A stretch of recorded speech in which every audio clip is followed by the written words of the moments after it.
Right, so in today's video, we're back on this lawn. It's been around about 3.5 weeks now since we got on and scarified it and gave it its first feed of the year. And I think it's safe to say that the space is actually looking pretty decent for it. Those who saw the last few videos on this lawn will know that this space over here had quite a lot of moss, and you can see that it's quite thin over this side now, and some of the weeds are obviously starting to take hold.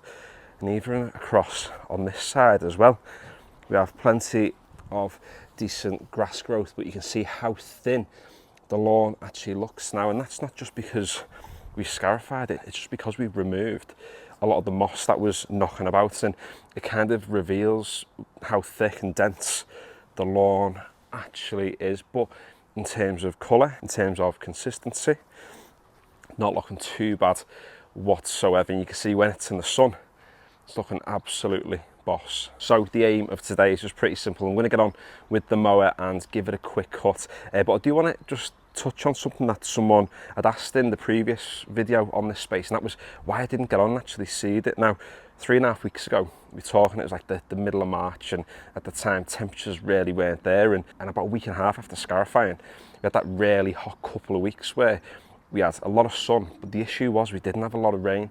And with this not being my lawn and not being able to get out and actually water it myself, if I had chucked seed down a couple of weeks ago, with the lack of water that we had, we would have had literally no germination. So I'm going to wait and see what this lawn's looking like kind of start of May, middle of May, before we make a decision as to whether we put seed down across the entire lawn or whether we just do some spot repair knocking about in some of the spaces where it is particularly thin. And I wasn't planning on leaving it this long in between cuts. You can probably see if you bring it in close now that the actual lawn's become pretty long, which isn't ideal. However, we're going to get on with the boss today. We'll take it down to the third highest setting, which is going to still keep quite a little bit of length in the lawn because you don't want to stress it out too much, but it is going to bring it down ever so slightly. It might just be a case of coming back again sort of this time next week, doing the same thing just to continually prune that plant so we can start bringing that height to cut down slowly over time.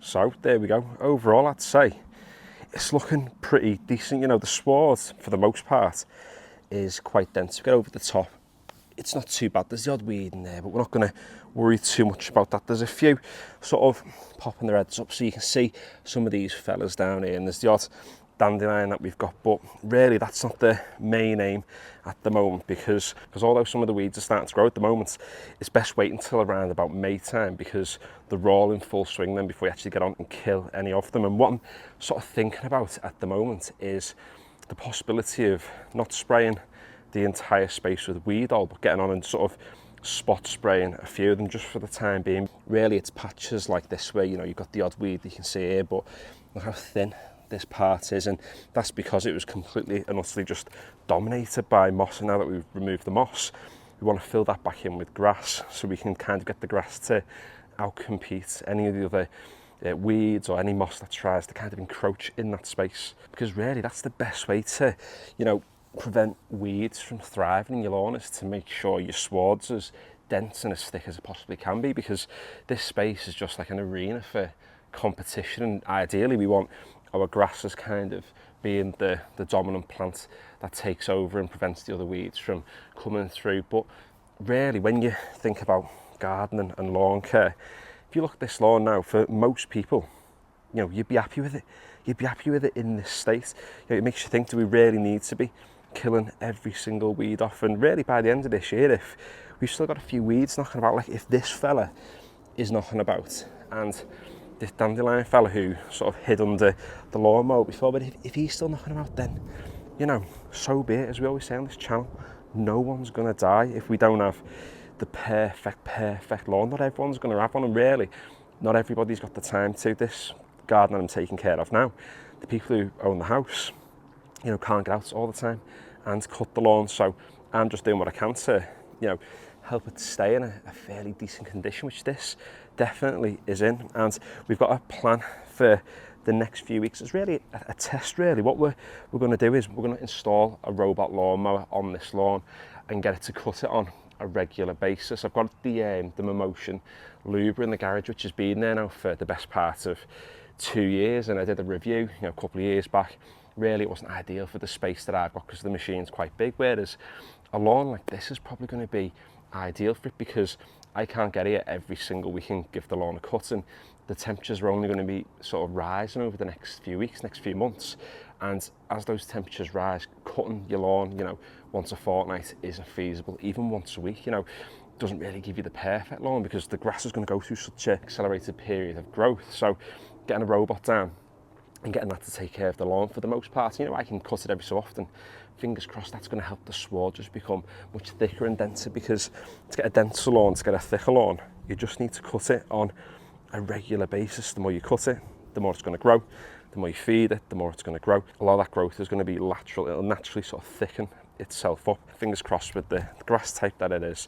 You know, we might do some overseeding, little bits on it, get the robot down, and you know, this lawn might just take care of itself, because that's what it's about. It's about working with nature, not fighting against it. It's can we do the right sort of small things to the lawn to get the maximum benefit from it. And I know someone's going to comment on the edges as well. Don't worry, that is going to be on the agenda. I'm hoping to come down the next couple of weeks to sort them out, get them looking nice and sharp, because really it's, you know, the perimeter, the edge of your lawn, which really kind of is like the icing on the cake to make it look absolutely boss. And if you've stuck around on this channel for a while, you'll know that I get quite lazy when it comes to the edges, but certainly not this year. We're going to have all the lawns, my lawns, and even this one included, have them looking absolutely boss. So there we go. It was only a bit of an update today. We didn't do anything major. We've only given the lawn a cut, but I think it's important to show sort of, you know, once I've actually scarified the space and put liquid iron down and given it a feed, you know, like this only had true grass. It's good to see, you know, after 2 weeks, 3 weeks, 3.5, 4 weeks, how the lawn is actually looking, and to follow up. So if you're doing a similar process at home yourself, you can kind of compare your results to the results that I'm getting. But just remember, there's a lot of factors that go into sort of how decent your lawn's going to look. You've got the soil type, you've got the amount of sun that you get as well, and also just like the grass species and how much it's watered, how well your soil drains, so on and so forth. So remember, it's not a one size fits all, but if you follow some basic advice, then you might get some half decent results. And if you want to stick around and follow along with the progress of this lawn, or even the lawns that I've got, then consider subscribing to the channel if you haven't already. If you enjoyed it, or at least found this video useful in some sort of way, then consider giving it a like. The link to the Instagram is in the description below. The TikTok is Novice Gardener Official. And yeah, finally, thanks for watching.